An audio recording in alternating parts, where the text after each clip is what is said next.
श्राद्ध क्या है? श्राद्ध की विवेचना और श्राद्ध का महत्व। श्राद्ध क्या है? श्राद्ध की विवेचना और श्राद्ध का महत्व। आश्विन मास कृष्ण पक्ष में हिंदू करते श्राद्ध, दान धर्म पूरे पक्ष कर पीतर कर रहे याद। एक बार और समझे। आश्विन मास कृष्ण पक्ष में हिंदू करते श्राद्ध, दान धर्म पूरे पक्ष कर पीतर कर रहे याद। नमस्कार। हस्तरेखा और भाग्य दर्पण में आप सभी का हार्दिक स्वागत है। आप देख रहे हैं हस्तरेखा और भाग्य दर्पण। मैं जय प्रकाश शर्मा आप सभी का हार्दिक अभिनंदन करता हूं। आज के इस वीडियो में श्राद्ध के बारे में कुछ समझने का प्रयास करते हैं। प्रेत और पितर के निमित्त उनकी आत्मा की तृप्ति के लिए, प्रेत और पितर के निमित्त उनकी आत्मा की तृप्ति के लिए श्रद्धा पूर्वक जो अर्पित किया जाए, यानी श्रद्धा से जबरदस्ती नहीं, श्रद्धा पूर्वक जो अर्पित किया जाए वह श्राद्ध कहलाता है। यानी प्रेत और पितर के निमित्त उनकी आत्मा की तृप्ति के लिए श्रद्धा पूर्वक जो अर्पित किया जाए वह श्राद्ध कहलाता है। श्राद्ध से पितरों का आवाहन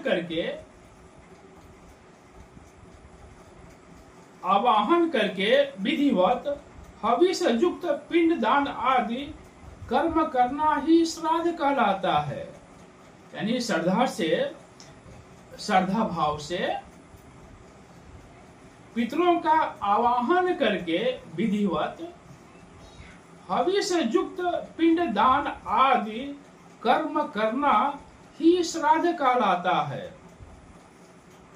आश्विन कृष्ण प्रतिपदा से लेकर अमावस्या तक, आश्विन कृष्ण प्रतिपदा से लेकर अमावस्या तक ऊपर की ओर रश्मि तथा रश्मि के साथ पितृ प्राण पृथ्वी पर व्याप्त रहता है। थोड़ा सा इसको अच्छी तरह समझिए।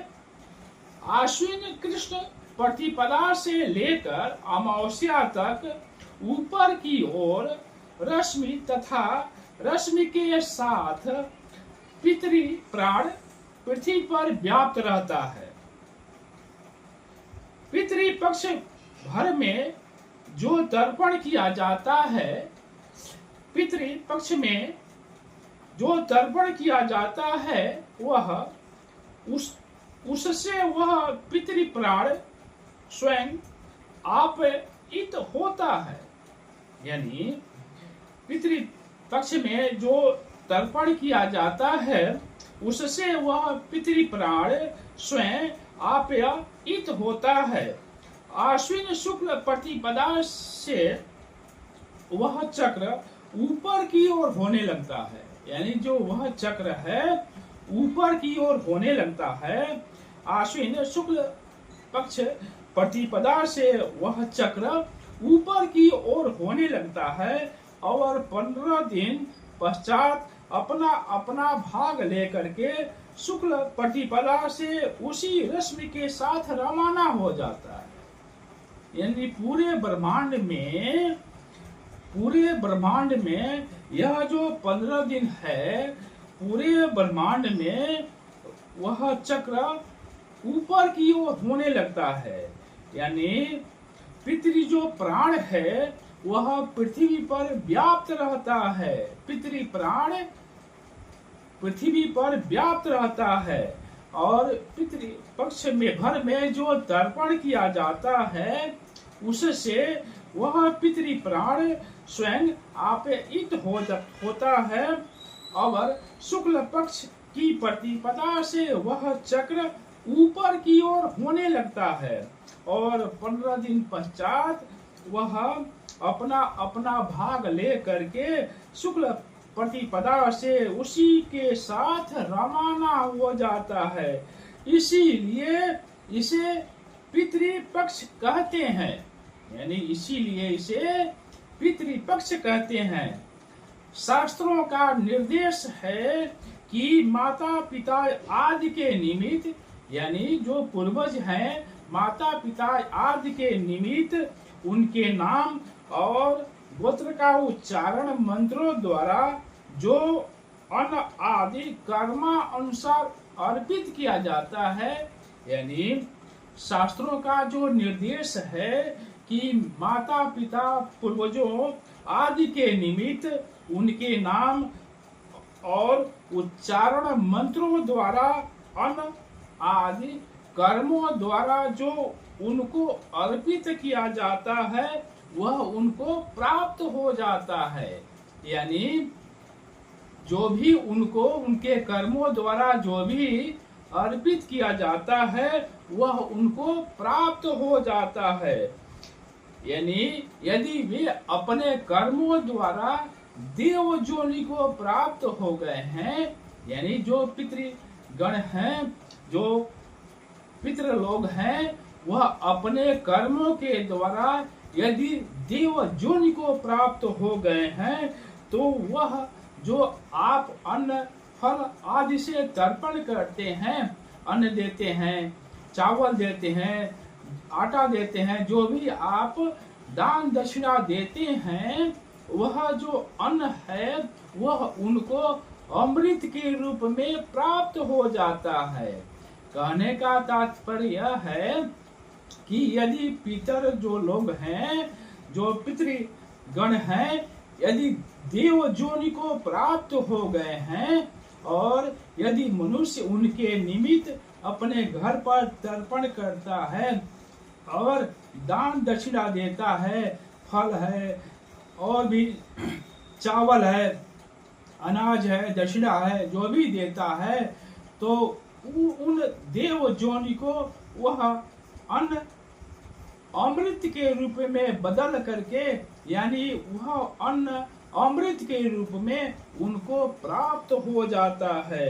यानी कर्मों के अनुसार किस जोनि में वे पितृगण हैं, यानी कर्मों के अनुसार वह पितृ किस जोनि में हैं, उसी जोनि के अनुसार आपका दिया हुआ अन्न फल जो भी आप दान दक्षिणा किए हैं, तो वह पितृ लोग किस जोनि में हैं, उस जोनि का कौन सा खाना पीना है, आपके द्वारा दिया हुआ जो भी दान दक्षिणा है वह उस जोनि के अनुसार वह दान दक्षिणा उसी रूप में बदल जाता है और उनको प्राप्त हो जाता है।